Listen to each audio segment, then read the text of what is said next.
Alert management function in SAP V1। Alerts होते क्या हैं? SAP में बहुत सारी यूज़र आईडी होती हैं, such as admin, sales, purchase, store, manager. जब एक यूज़र वर्क लिस्ट क्रिएट करके दूसरे यूज़र को भेजता है तो वो दूसरा यूज़र अलर्ट एंड नोटिफिकेशन को गेट करता है, तो वही हमारी एक अलर्ट होती है। अलर्ट हम inventory, sales, purchase, opportunity, finance में भी लगा सकते हैं। ठीक, तो फिर हम यहाँ पे ये देखेंगे कि हमारे अलर्ट सर्विसेज ऑन है या नहीं। हम जनरल सेटिंग में जाएंगे, अलर्ट सर्विसेज ये टिक होनी चाहिए, अदरवाइज़ नहीं तो आपका अलर्ट वर्क नहीं करेगा। Benefits of alert: real time monitoring, जिसमें हम इवेंट अकर करते हैं। प्रोएक्टिव मैनेजमेंट में notify promptly. Improve efficiency, reduce the manual monitoring and increase responsiveness. Setting up automated alert में हम जब भी हम अलर्ट बनाते हैं तो हमें सबसे पहले अलर्ट सर्विसेज को इनेबल करना पड़ता है, अदरवाइज़ हमारा अलर्ट सिस्टम पे वर्क नहीं करेगा।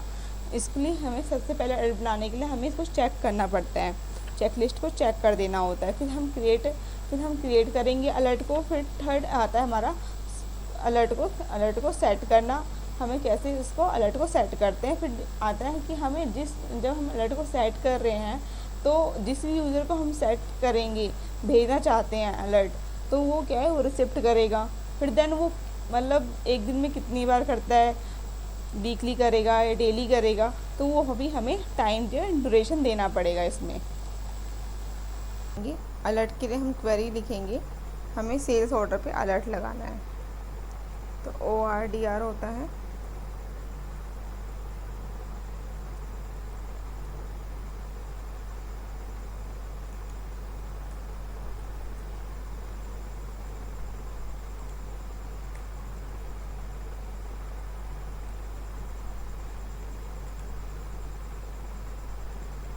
अब हम इस क्वेरी को एग्जीक्यूट करके देखते हैं। अभी आज की डेट में कोई एंट्री नहीं है, इस क्वेरी को हम यहाँ पे सेव कर लेते हैं।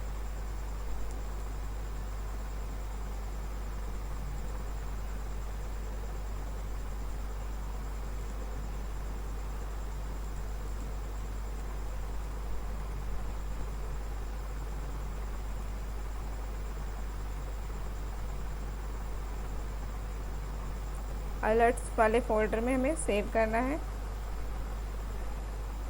डेमो SO सेल्स ऑर्डर से।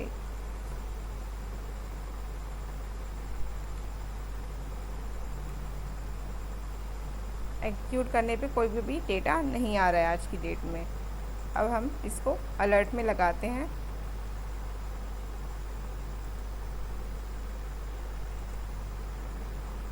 क्रिएट अलर्ट, हमें जो भी अलर्ट का नाम देना है जिस नेम से सेकंड यूज़र गेट कर सके, तो demo sales order.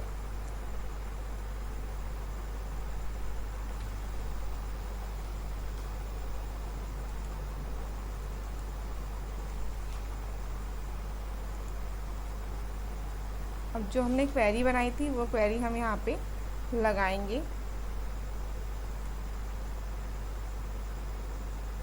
Demo SO, okay.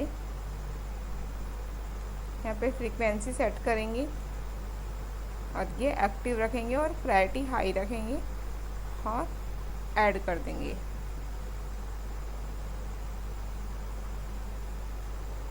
Okay, group में हम यहाँ पे एक मिनट,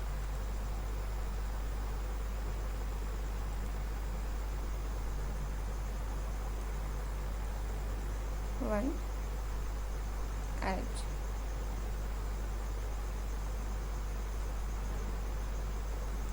इसको एक्टिव से हटाते हैं, ऐड करते हैं। ओके,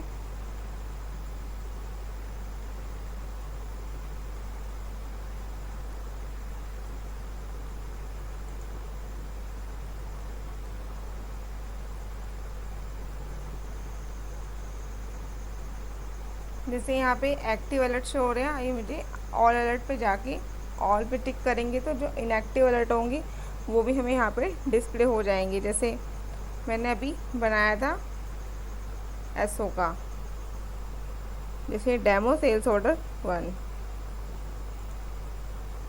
एक्टिव, और सारे यूज़र पे जाना चाहिए, तो मैं सब पे टिक कर देती हूँ। अपडेट, ठीक है, अपडेट, ओके। अब मैं सेल्स ऑर्डर एक न्यू ऐड करती हूँ।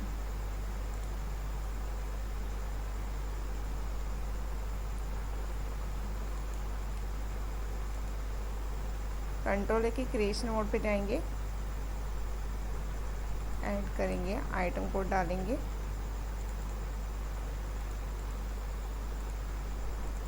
मैंने यहाँ पे डाल दिया।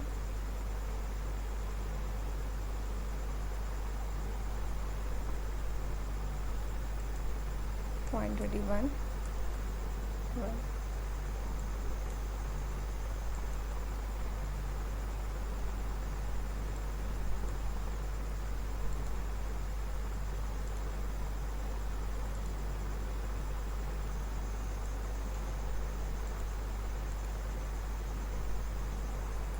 आज की डेट डाल देते हैं।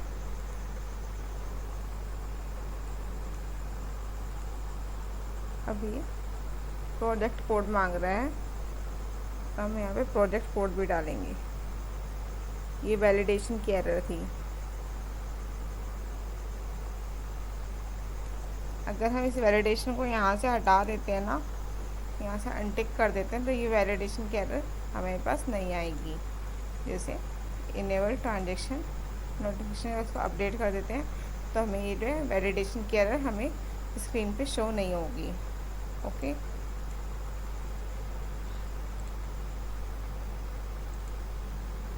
अब हम इसको ऐड करते हैं। देखिए ऐड हो गया, ठीक है। अब हमने ये कौन सी आईडी से ऐड किया है, मैनेजर आईडी से। अब हम सेकंड आईडी में देखते हैं कि हमारा अलर्ट आया कि नहीं आया। ये सेकंड आईडी है क्वालिटी की। अब यहाँ पे 2 सेकंड तक, 2 मिनट तक हम वेट करते हैं, क्योंकि हमने 1 मिनट का अलर्ट लगाया है।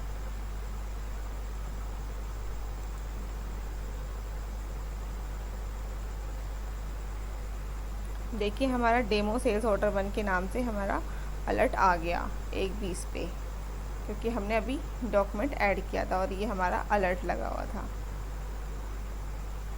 देखिए हमने सभी यूज़र पे लगाया तो सभी यूज़र पे आ रहा है। अगर हम स्पेसिफिक यूज़र चाहते हैं कि हमारे स्पेसिफिक यूज़र पे अलग है, तो हमें स्पेसिफिक यूज़र सेलेक्ट करना पड़ेगा। और अलर्ट का नाम देख लीजिए,